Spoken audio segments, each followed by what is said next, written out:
आप देख रहे हैं एसपी9 न्यूज। स्वागत है आप सभी का हमारे इस खास प्रोग्राम में। प्रोग्राम की शुरुआत इस उत्तर प्रदेश के विधानसभा चुनाव से। अगले साल उत्तर प्रदेश में होने वाले विधानसभा चुनावों से पहले तमाम राजनीतिक पार्टियों ने एड़ी चोटी का जोर लगाना शुरू कर दिया। जो समाजवादी पार्टी प्रमुख अखिलेश यादव अभी बैठे नजर आ रहे थे, उन्हीं अखिलेश यादव ने अब मेगा रैली करके जनता को अपनी तरफ करना शुरू कर दिया। भाई, जब समाजवादी पार्टी कोशिश कर रही है तो बहुजन समाजवादी पार्टी कहाँ पीछे रहेगी, उसकी तरफ से भी कोशिश है। लेकिन उत्तर प्रदेश की विधानसभा चुनाव से पहले दो राजनीतिक पार्टियों के बीच टक्कर है, एक बीजेपी और एक कांग्रेस। और इन दो राजनीतिक पार्टियों में से जीत किस राजनीतिक पार्टी की हो रही है और किसको उत्तर प्रदेश के विधानसभा चुनाव में फायदा मिल रहा है, ये आज हम बात करेंगे। इसी मुद्दे पर मेरे साथ बात करने के लिए मौजूद है मेरी सहयोगी अनुजा। अनुजा, बहुत बहुत स्वागत है आपका हमारे इस खास प्रोग्राम में। और फिलहाल पहला सवाल अनुजा यहाँ पर मैं ये लेना चाहूंगा कि मौजूदा समय के अंदर प्रियंका गांधी ने तस्वीर तो उत्तर प्रदेश की बदल दी है। प्रियंका गांधी के नाम के चर्चे आज उत्तर प्रदेश में हो रहे हैं। लोग प्रियंका दीदी के आने का इंतजार कर रहे हैं। कांग्रेस पार्टी ने बहुत हद तक बीजेपी को एक ऐसे ठंडे बस्ते में खड़ा कर दिया है जहां से बीजेपी के उठने की उम्मीद कम है।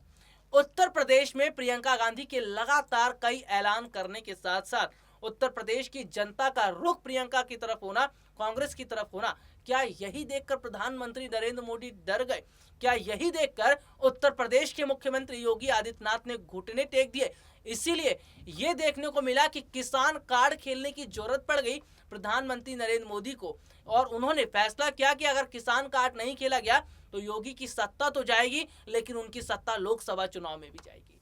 देखिए, ये ज़रूर मैं कह सकती हूँ यहाँ पर कि बीजेपी जो है उन्हें कहीं ना कहीं ये अनुभव हो गया था कि कांग्रेस पार्टी जो जितनी ज़ोरों शोरों से दौरे कर रही है और बहुत पहले उन्होंने जो है चुनावी सभाएं, चुनावी आंदोलन, जनसभा को संबोधित करना, ये सारी प्रक्रिया जो है कांग्रेस पार्टी ने बहुत पहले से शुरुआत कर दी और बीजेपी इन सब चीज़ों में कहीं ना कहीं पीछे रह गई और इसका आभास जो है बीजेपी को हो गया। इसी वजह से जब चुनाव नज़दीक आए उनके पास और कुछ चारा नहीं बचा तो अब वो किसानों का समर्थन जो है प्राप्त करने की कोशिश कर रहे हैं। इससे पहले ये भी देखा गया है कि प्रियंका गांधी जो है लगातार जितनी भी घटनाएं हुई उत्तर प्रदेश में किसानों को लेकर, उन सभी जगहों पर वो गई। लखीमपुर खीरी गई, ललितपुर गई। आज भी मैं बात करूं प्रियंका गांधी की तो कांग्रेस की तरफ से 30 लाख रुपए का जो है की सहायता राशि दी गई है पीड़ित परिवारों को। तो जब देख रही थी बीजेपी पार्टी की प्रियंका और कांग्रेस पार्टी लगातार जो है किसानों का समर्थन लेने के लिए इस तरह के काम कर रही है, तो बीजेपी ने भी सोचा कि हम पीछे क्यों रहे और उन्होंने इस वक्त ये ऐलान किया जब मुझे ऐसा लग रहा है कि उत्तर प्रदेश का चुनाव है और वो चाहती है बीजेपी पार्टी कि चुनाव में जो है इसका असर जो है वोटों पर आए, सीटों पर आए। लेकिन फिलहाल अनुजा, सवाल यहाँ पर यह भी है, भले ही प्रधानमंत्री नरेंद्र मोदी ऐलान कर चुके हैं कि तीनों कृषि बिल वापस लिए जाएंगे। राकेश टिकैत खुश नहीं है। खुश होते तो किसान आंदोलन इसी वक्त खत्म हो जाता। राकेश टिकैत कह रहे हैं कि किसान आंदोलन अभी बढ़ेगा और ये तब तक चलेगा जब तक संसद के सत्र के दौरान ये जो तीनों बिल हैं उसको वापस नहीं लिए जाते।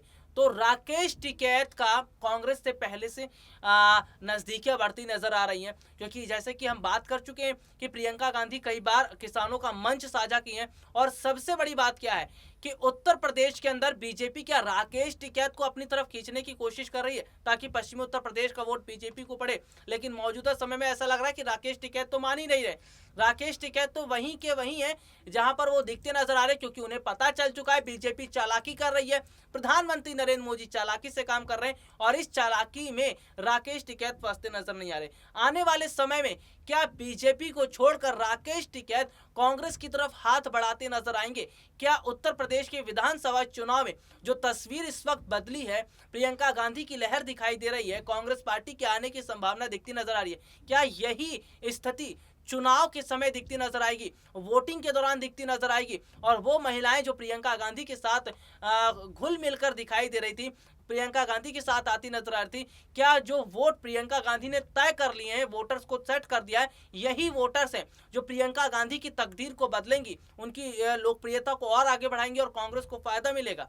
जी, कह सकते हैं क्योंकि कांग्रेस जो है जिस तरह से चुनावी दौरे, चुनावी सभा प्रियंका गांधी करती हुई नजर आ रही है, इसका फायदा तो जरूर कांग्रेस पार्टी को मिलेगा क्योंकि पिछले विधानसभा में कांग्रेस का प्रदर्शन अच्छा नहीं रहा था। लेकिन इस बीच जो है इस बार जो है जिस दमखम के साथ कांग्रेस पार्टी उत्तर प्रदेश में दौरे कर रही है, जो घोषणाएं कर रही है, महिलाओं पर जो अहम फोकस किया गया है, ये सारी चीज़ें जो है प्रियंका के पक्ष में आएंगी, प्रियंका के फेवर में आएंगी। प्रियंका की अगर मैं बात करूं तो महिलाओं के लिए, महिलाओं के सशक्तिकरण के लिए, महिला सुरक्षा के लिए जो है लगातार वो कई घोषणाएं कर रही हैं। तो इस तरह से क्लियरली ये देखा जा रहा है कि प्रियंका गांधी को एक तरफ महिलाओं का समर्थन प्राप्त तो होगा ही, लेकिन लगातार जो प्रियंका दौरे कर रही हैं, पीड़ित परिवारों से मिलती हैं, किसान परिवार से मिलती हैं, तो कह सकते हैं कि किसानों का भी समर्थन जो है यहाँ पर प्रियंका गांधी को मिलेगा। तो ओवरऑल देखा जाए तो प्रियंका गांधी को महिलाओं का समर्थन मिल रहा है, फिर इधर से किसानों का समर्थन मिल रहा है। तो कह सकते हैं कि इस बार जो कांग्रेस पार्टी है उनका प्रदर्शन जो है चुनाव में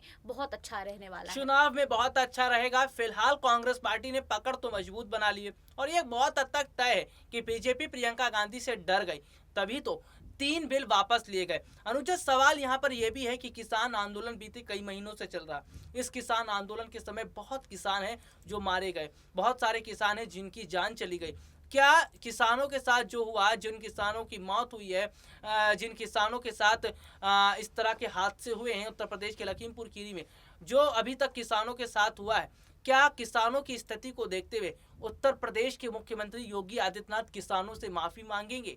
क्या प्रधानमंत्री नरेंद्र मोदी किसानों से माफी मांगेंगे? और ये बात कही जाएगी क्या कि जो हुआ वो गलत हुआ और अब बीजेपी जो है वो पूरी तरह किसानों के साथ है और किसानों को कोई तकलीफ नहीं होगी? देखिए, मुझे ऐसा लगता है कि प्रधानमंत्री नरेंद्र मोदी ये कहते हुए नजर नहीं आएंगे, क्योंकि जब आज वो मन की बात कर रहे थे उस वक्त वो कहते हुए नजर आए कि वो किसानों की मनाने की कोशिश की लेकिन किसान नहीं माने, और उसके बाद जो है अब वो उनको ये एक्शन लेना पड़ा और अब वो जो है किसान 3 कृषि कानून जो बिल थे उन्हें रद्द करेंगे। तो अभी भी उन्होंने अपनी गलती नहीं मानी है, अभी वो ये कहते हुए नजर आ रहे हैं कि किसान नहीं मान पाए हैं। लेकिन इस बीच मैं बता दूं कि राकेश टिकैत जो अपनी शर्तों पर अभी तक डटे हुए हैं, राकेश टिकैत कह रहे हैं कि ये जो प्रधानमंत्री नरेंद्र मोदी मन की बात में कह रहे हैं उसे संसद में रद्द किया जाए, और जिन किसान जो उनके भाई थे, भाइयों को जो के साथ मारपीट हुई, उसके बाद जो हत्याएं हुई हैं, मौतें हुई हैं, उन सब मुद्दों पर जो है वो प्रधानमंत्री नरेंद्र मोदी से संवाद करना चाहते हैं,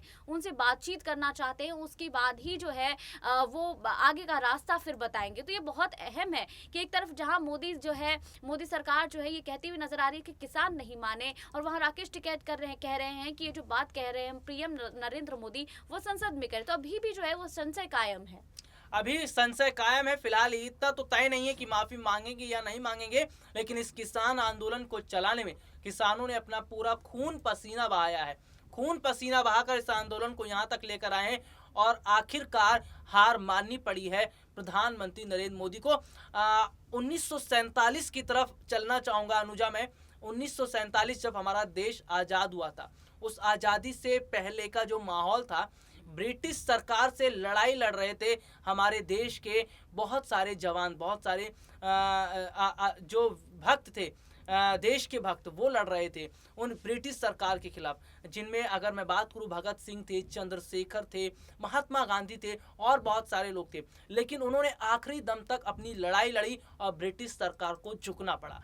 क्या 1947 के आज़ादी से पहले जो स्थिति थी, देश को आज़ाद करवाने में उन बड़े जो वीर थे उनका योगदान रहा? क्या आज वाकई में ये स्थिति है कि किसान आंदोलन को यहाँ तक लाने में राकेश टिकैत की इतनी बड़ी भूमिका है? बहुत सारे किसान हैं जिन्होंने इस आंदोलन को बहुत ज़्यादा ऊपर पहुँचाया। तो क्या जो सरकार के खिलाफ लड़ाई चल रही थी, ये सरकार के खिलाफ जो लड़ाई है, आज इस लड़ाई में उसी किसान की जीत हुई है जो देश का अन्नदाता है? और क्या उसी तरह का माहौल दिखाई दिया कि ब्रिटिश भी हुकूमत जो थी वो बहुत क्रूर थी और आज मोदी राज में भी क्रूरता बहुत बड़े हद तक है? जी, कह सकते हैं। और आखिरकार जो है वो लोकतंत्र की जीत हुई है। बहुत महीने से जो है किसान प्रदर्शन कर रहे थे और अब जाकर मोदी सरकार ने जो है घुटने टेक दिए हैं। अब मोदी सरकार ने ये बात कह दी है कि किसान जो लगातार डटे हुए थे मांगों को लेकर वो सही थे और उन्होंने अब कृषि कानून को रद्द कर दिया है। खुद अशोक गहलोत ये कहते हुए नजर आए हैं कि अब लोकतंत्र की जीत हुई है, देश की जीत हुई है। जी, लोकतंत्र की जीत हुई है, देश की जीत हुई है। फिलहाल अगर बात करें तो वाकई में किसानों के आगे झुकने पर मजबूर हो चुकी है मोदी सरकार। चलिए, आज के लिए इतना ही। अनुजा, बहुत बहुत धन्यवाद, आपने तमाम जानकारियां साझा की। और फिलहाल आज इतना ही, फिर आपसे मुलाकात होगी, तब तक लेना इजाजत दीजिए। नमस्कार।